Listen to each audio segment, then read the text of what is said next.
basketball fans, welcome back. So this is a video that I've been thinking of making and took some time to put some few things together, but here we are. And I'll be talking about the real reasons as to why our national teams fail. And before we get started, like, share, subscribe to the channel, hit the bell, get notified. And I'm loving the support I'm receiving on this channel. And yeah, man, keep up the good work, guys. Interact with me in the comments. Let's just get straight into it. Now, our team Lioness, they played last week in the FIBA Women's AfroBasket qualifiers. And to say that they had a poor and underwhelming performance is an understatement. I'm not going to get too detailed into what they did because I already did that in previous videos. So, in basketball, there are two main things that are in place when it comes to team construction. So you have player acquisition and player development. So player acquisition, this is bringing in players into the team and, signing players, making sure that you are constructing your team based on the needs of the team. Maybe it's a point guard, center, forward, people who play in the backcourt, front court, point guard, shooting guard. Then you have small forward, power forward, and center. So that's player acquisition based on the team needs. Then there's player development. So this aspect is looking at the players that you've acquired and looking at how can they improve this player so that they can be able to understand and fit into the system, but also not only that, but improve and be one of the most efficient pieces on the team that can be able to generate consistency and an identity. Now, with those two things set up like that, this is where Kenya falls short. So we have a lot of player acquisitions that happen. And I'm going to be using KPA, the KPA women's team. I'm going to be using KPA organization, KPA women's team. So the KPA women's team is a team that is quite interesting because KPA is a parastatal and they have money that they use to be able to acquire these players. So they go ahead and get the best players. Because they are a wealthy organization, they are able to sign the best players in the country. And I'm talking about the women's team. So the women's team is very stacked. They have a lot of depth, especially when it comes to their team. And in Kenyan basketball, the women's team, especially KPA, they dominate and they every single time they make it to the finals, they always have a shot at winning. It's just that last year they were not able to beat the Equity Hawks and things did not go out their way. But nonetheless, they are two-time champions in recent time. They have the most winningest franchise in the women's division.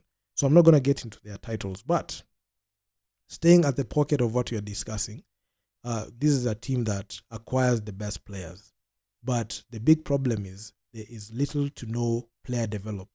So referencing what I've just mentioned earlier, when you have already brought in a player, you need to understand, how will I use this player? What benefit do they have to the team?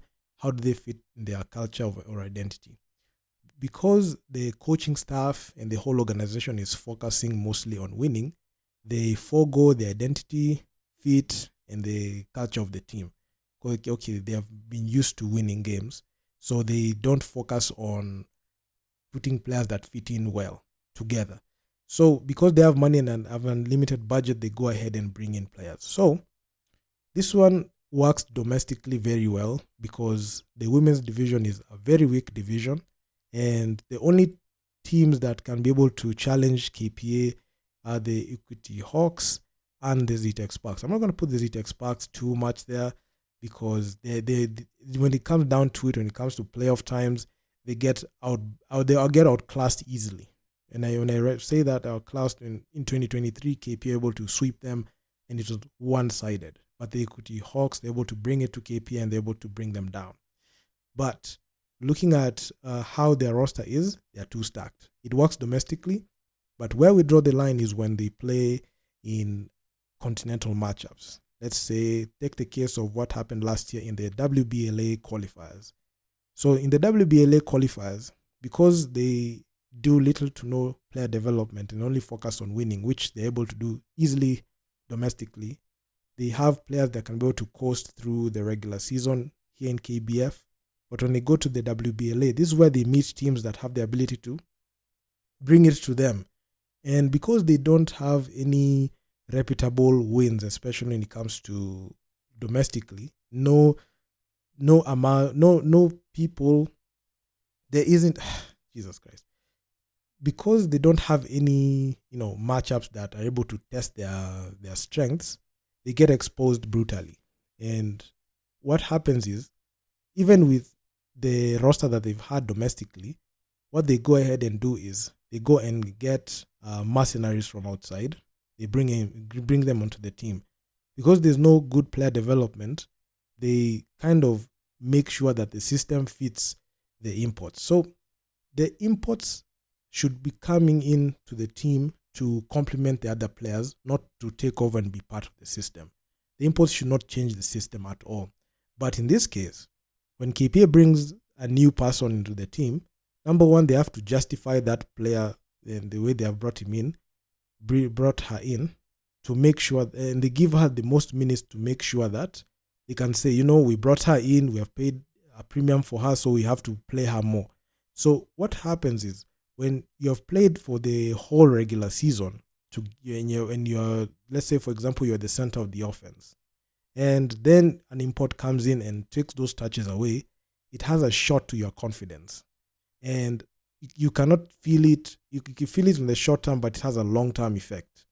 So the over-reliance of the imports to fix the team's, issues, when the teammates step back, makes us have players who, I can even say, they are quarter-baked, not even half-baked. So the KPA organization, most of the time, every single year, changes their system for the imports, making them lose their identity. And understand, both the KPA Dockers and the Equity Hawks do this. They do this a couple of times. And what this happens is, it hurts the whole identity, and it hurts all the confidence these players have. Now, the women's teams, the players who have played for like the longest time, let's say, for example, in KPA, they kind of feel like they are being slighted when they're not getting any touches, or even they are removed from the roster. So when this thing happens, it takes them aback. And this one has a very bad effect, especially when you draw the national team from these two teams. So when the KP organization decides to commit to imports to fix their problems and be able to use them to get wins, it hurts the whole structure of the team. And when these Kenyan players who play for these clubs, these organizations, are not able to get any reps to be able to get confident in how the game is played continentally, the effects are seen long term when they play for the national team. And that is what we saw last week. So the coaches who are in Kenya right now only focus on winning. They don't care about having structure in the team. They don't care about forging an identity. And they always hope for a win when they're not even prepared for it. So we have seen that multiple times, especially when it comes to the national teams. And even in the national teams, when we take a step back and look at it, the players who don't get the normal touches when it comes to continental showdowns, they only get touches when it comes to local basketball. When they are denied that when they play for their clubs, so they don't know how to react or what to do when it comes down to them representing their country. And understand that representing your country has so much responsibility. You have to show up at a high level. You have to make sure that you're always on point and you can't slip up. So we have seen majority of the time the teams and the teams fold and the players slip up a lot.